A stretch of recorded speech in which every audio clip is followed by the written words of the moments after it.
Hello guys, this is Joseph from Rockland cars. இந்த channel பார்த்தீங்கன்னா புதுசாக நம்ம வந்து கிரியேட் பண்ணியிருக்கோம். எதுக்காக பார்த்தீங்கன்னா only second hand car buying and selling. இந்த இடத்துல பார்த்தீங்கன்னா உங்களோட காரை வந்து நீங்கள் சேல் பண்ணணும்னா எங்களை அப்ரோச் பண்ணலாம். ப்ளஸ் பையிங்னா கூட நாங்கள் ரெடியாக இருக்கோம். வந்து காரோட கண்டிஷனை பார்த்துட்டு பை பண்ண நாங்கள் ரெடியாக இருக்கோம். எங்களை காண்டாக்ட் பண்ணக்கூடிய நம்பர்ஸ் வந்து கீழே டிஸ்கிரிப்ஷன் வந்து கொடுத்துருக்கோம். அந்த நம்பருக்கு காண்டாக்ட் பண்ணுங்கள். பையிங் செல்லிங் எதுவாக இருந்தாலும் எங்களை காண்டாக்ட் பண்ணிங்கன்னா நாங்கள் உங்கள் பெஸ்ட் டீலை வந்து நாங்கள் வந்து உங்களுக்கு பண்ணி கொடுக்குறோம்.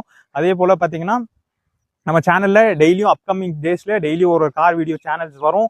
அது மட்டும் இல்லாத நாங்கள் குரூப் ஒன்று கிரியேட் பண்ணலான்னு இருக்கோம். அந்த குரூப்பில் வந்து தேவைப்படுறவங்க அந்த குரூப்பில் ஜாயின் பண்ணலாம். ஜாயின் பண்ண பிறகு ஏன்னா டெய்லி அப்டேட்டர்ஸ் என்னென்ன கார் எங்களுக்கு வருதோ டெய்லி வந்து வாட்ஸ்அப் குரூப்பில் வந்து நாங்கள் அப்டேட் பண்ணுவோம். அதை நீங்கள் ஃபாலோ பண்ணி உங்களுக்கு பிடிச்சிருந்த காராக இருந்துச்சுன்னா நீங்கள் எங்களை காண்டாக்ட் பண்ணி அதை வந்து நீங்கள் பர்ச்சேஸ் பண்ணலாம். எல்லாமே நாங்கள் பெஸ்ட் டீலாக பண்ணுறோம். இன்னொரு விஷயம் என்னென்னு பார்த்தீங்கன்னா நாங்கள் வந்து பார்த்தீங்கன்னா பெஸ்ட் காசு மட்டும் தான் கொடுப்போம். லோ கிலோமீட்டர்ஸ் கார் ரன் ஆகின மட்டும் தான் கொடுப்போம்.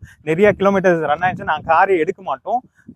நாங்கள் வந்து பெஸ்ட்டான காசு நல்லா நீட் கண்டிஷனில் இருக்குது. நீங்கள் திரும்ப கார் எடுத்துகிட்டு போய் எந்த வேலையும் செய்யாத மாதிரி தான் நாங்கள் வந்து கார்ஸ் வந்து பார்க்குறோம், எடுக்கிறோம். ஏன்னா நாங்கள் கொடுக்குற கஸ்டமர் வந்து ஹாப்பியாக வாங்கிட்டு போகணும். ஏன்னா அவங்க ஃபஸ்ட் டைம் வாங்குறதா இருக்கலாம், செகண்ட் டைம் வாங்குறதா இருக்கலாம், ஆனால் பெஸ்ட்டாக வாங்கணும்னு நாங்கள் எதிர்பார்க்குறோம். அதனால் தொடர்ந்து வீடியோஸ்க்கு சேனலை வந்து ஃபாலோ பண்ணிக்கோங்க. யூடியூப்பில் பார்க்குறது இருந்தீங்கன்னா சப்ஸ்கிரைப் பண்ணிக்கோங்க. தொடர்ந்து இந்த மேலும் இந்த மாதிரி கார் வீடியோஸ் வந்து உங்களுக்கு நிறைய நாங்கள் கொண்டு வர நாங்கள் பிரயாசப்படுறோம். தேங்க்யூ.